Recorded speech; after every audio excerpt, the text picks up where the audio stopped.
नमस्कार। आप देख रहे हैं हम सब मीडिया और हम अभी मौजूद हैं छतरपुर मंदिर के अंदर, जहां संत श्री नागपाल बाबा जी महाराज के शिष्य श्री संत श्री सखी बाबा जी से हम बात करने जा रहे हैं। और ये बातें जो हो रही है ये धर्म के ऊपर हो रही है। और इस चर्चा को यहाँ करने का मेरा मकसद ये है कि जब हम भारत जैसे देश की बात करते हैं तो यहाँ कई धर्म के लोग रहते हैं। सभी के धर्मों को मान्यता दी गई है एक धर्मनिरपेक्ष राष्ट्र होने के नाते, कि सबको अपने अपने धर्म के अनुसार चलने की स्वतंत्रता है। लेकिन कहीं यह भी देखने को आ रहा है कि इसी के नाम पर एक धर्म के अनुयायी दूसरे धर्म के अनुयायी को शिकार बना रहे हैं। किसी तरह से अपनी बात मनवाने की कोशिश की जा रही है, जोर ज़बरदस्ती, या एक तरह से कहें जो सभी धर्मों के अंदर का एक जो सार होता है धर्म, वह विलुप्त होता दिखता है और आडंबर इस पे हावी होता दिखता है। और इसी मुद्दे को लेकर हम बात करने जा रहे हैं बाबा जी से। बाबा जी, आपका स्वागत है हम सब मीडिया में। और धर्म के विषय पर इस चर्चा को आगे बढ़ाते हुए आप क्या कहना चाहेंगे? हरि ओम। मंगलम भगवान विष्णु मंगलम गरुड़ध्वज मंगलम पुंडरीकाक्षाम मंगलायतनो हरि। आज जो हमारे देश में, हमारे समाज में जो विकृति पैदा हो रहा है, ये केवल तुच्छ विचार वाले व्यक्ति आगे बढ़ रहे हैं। ये मुझ में भी कमी है कुछ। क्यों? हम जो धर्म के ठेकेदार के रूप में आए हैं, हमारा भी घर से निकल कर के घर बाहर जाकर समाज में शिक्षा देना चाहिए। आज हमारे समाज के व्यक्ति को भी चाहिए जो हम समाज से, घर से निकल कर के, अपने स्थान प्रधान से निकल कर के टाइम दे समाज के प्रति, तो हमारा सुधार कुछ ज़रूर हो सकता है। ऐसे धर्म तो हमारा सबसे ऊंचा धर्म क्या है? सर्वधर्म को हम सम्मान देना चाहिए। सर्वधर्म का एक ही रास्ता है जो ईश्वर के पास पहुंचने का। सबका मत यही है, कहा है सब कर मत खगनायक यह, करिए राम पद पंकज नेहा। भगवान में प्रेम करने का, साधना करने का फल ये भगवत प्राप्ति। तो भगवत प्राप्ति सबको सिद्धांत है। लेकिन कोई, जैसे हरिद्वार है, हरिद्वार हम जाना चाहें, कोई मान लिए आ रहे हैं हरियाणा से, कोई पंजाब से, कोई बंगाल से, कोई बिहार से, कोई उड़ीसा से, कोई मद्रास से, लेकिन हरिद्वार का निशाना एक जगह है, रास्ता कई है। उसी तरह से रास्ता कई हो सकता है, कोई चिंता नहीं, लेकिन पहुंचना सबको सिद्धांत एक ही है, ईश्वर प्राप्ति। तो वो धर्म के लिए ठीक है, सब संप्रदाय को सम्मान देना चाहिए, लेकिन सबकर मत एक होना चाहिए। आपस में युद्ध करना, अपने को बड़प्पन माना, मेरे धर्म बड़ा है, ये भूल है। धर्म सब बड़ा है। धर्म कहाँ है? सर्वधर्म है एक समान, सब में मिलते हैं भगवान। केवल कर्मशील व्यक्ति, यदि इच्छा शक्ति वाले व्यक्ति हो, तो जिस व्यक्ति, जैसे कहते हैं जो जिसको केवल जानवर का नाम भैंस भैंस बोलने से भगवान मिल सकते हैं, यदि उस इच्छा शक्ति प्रबल हो, एकाग्रता हो, तो फिर और नाम लेने से क्यों नहीं मिल सकता है? हम राम कहें तो भी भगवान मिल सकते हैं, कृष्ण कहें तो भी मिल सकते हैं, दुर्गा कहें तो भी मिल सकते हैं, लेकिन कहने के वाले को इच्छा शक्ति प्रबल हो तो। नहीं तो कुछ भी कहते रहें, अलग चीज़ है। मान लीजिए क्या आदमी क्या कहते हैं, आपने भगवान का नाम लेने से क्या भगवान को सुनाई पड़ता है? सुनाई क्यों नहीं पड़ता? आपको किसी आदमी ने गाली दिया तो कैसा गुस्सा बढ़ता है?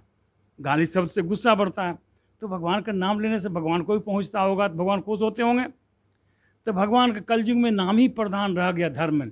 कहा है चार प्रगट चार पद धर्म के, कलिमह एक प्रधान, जैन केन विधि दीने दान करे कल्याण। धर्म का चार चरण था, चार चरण में कलयुग में एक ही चरण रह गया कि किसी तरह भगवान का नाम, देने को टुकड़ों भलो, लेने को हरि नाम। लेना चाहते भगवत नाम उच्चारण करें, और देना चाहते किसी को टुकड़ा दें, प्राणी को। क्योंकि प्राणी मात्र का दुआ सबसे बड़ा दुआ होता है। क्योंकि कहान महापुरुषों कि जो देवी दुर्गा दे नहीं सकती, वो महापुरुषों, माता पिता, गुरु की दुआ से होती है। ज्ञानी गुरु मिल जाए तो बात प्रभु से होती है। इसलिए धर्म जहाँ है वहाँ विजय है। सर्वदा से होते आया है, आज होते रहेगा। हम धर्म धारण करने वाले, धर्म पर चलने वाले व्यक्ति को हमें ऊंचे उठ करके हमें ये जो कहते हैं द्वंद्व में नहीं पड़ करके हमें अपने को आप देख करके और समाज को कल्याण करने का रास्ता। अच्छा बाबा जी, आप जैसे आप बता रहे हैं कि कृष्ण के भक्त हैं, राम के भक्त हो सकते हैं, काली के भक्त हो सकते हैं, सब के भक्त हो सकते हैं, अलग अलग भक्त हो सकते हैं। वैसे ही हम अल्लाह के भी भक्त को मानते हैं, गॉड के जो मानने वाले हैं, गॉड के भी भक्त हैं, तो सबके अपने अपने भक्त हैं। तो ये उसी तरह की बातें नहीं है जैसे कोई कहे कृष्ण ही अच्छा है या राम ही अच्छे हैं या काली ही अच्छी है या माँ दुर्गा ही अच्छी है, और वैसे ही कोई बता रहा है कि मैं अल्लाह को ही मानता हूँ या गॉड को ही मानता हूँ। तो क्या ये उसी तरह की बातें नहीं हो जा रही हैं? नहीं, ये हो सकता है। क्यों हो सकता है? जो हम आज मान लीजिए हम शादी कर लिए हैं, दंपति हैं या हमारे माता हैं, पिता हैं, था अपने जिन माता पिता ने हमको जन्म दिया वो हमारे सर्वोपरि अभी साक्षात अभी भगवान हैं। ईश्वर की चर्चा हम चला रहे हैं, ईश्वर का आराधना कर रहे हैं, लेकिन ईश्वर को हम देखे नहीं हैं, लेकिन माता पिता को हम देखे हैं। उसी तरह से हम जो चर्चा चला रहे हैं तो चर्चा पर में हमें सोचना चाहिए, जो किसी भी तरह से कोई नाम लेता है लेकिन है ईश्वर एक ही। कहाँ ईश्वर एक है? अपने अंदर देखिए, एक ईश्वर आपके अंदर है। कहते हैं ना, वह महापुरुष कहते हैं सो हम, जो वहाँ है प्रभु वही हमारे अंदर है। वो कौन है? ई ईश्वर। मिथिलांचल के भाषा में कहते हैं, जैसे व्यक्ति को नाम लेंगे, ई व्यक्ति, ई पुस्तक, ई गिलास, ई आदमी, तो ई जोर स्वर बराबर ईश्वर। तो वो स्वर हमारे अंदर जो स्वर है वो ईश्वर की शक्ति है, वो समूह शक्ति है। वो ईश्वर से प्रार्थना करने पर हम कामयाब होते हैं। यदि अच्छे व्यक्ति कोई गुरु द्वारा परंपरा को ज्ञान प्राप्त किया हो तो आत्मा से प्रार्थना करके ये सेलेक्टिव बातें हो जाती है, जैसे मैंने इनको चुना है। हाँ, या इनको वो पसंद की बात सबसे पहले जो है वो आपकी पसंद है, इस तरह की बात हो जाती है। और इसमें ये भी देखने को आता है कि जैसे हम हिंदू धर्म में ही बात करते हैं तो इसमें अखाड़े हुआ करते थे, आज भी हैं। तो इन अखाड़ों का क्या महत्व है, इसके बारे में कुछ बताएं। अखाड़े हमारे धर्मों की रक्षा करने के बनाया गया। जो कहीं पर कुछ कोई परेशानियां हो, संतों का कुंभ लगता है, उसमें सुरक्षा व्यवस्था हो और हमारे धर्म में कोई आँच ना आवे, इसके लिए सुरक्षा के लिए। तो संतों के ऊपर भी सुरक्षा, संत के पास क्या होता है? उनको लूटने वाला कौन होगा? उनसे किसको बैर हो सकता है?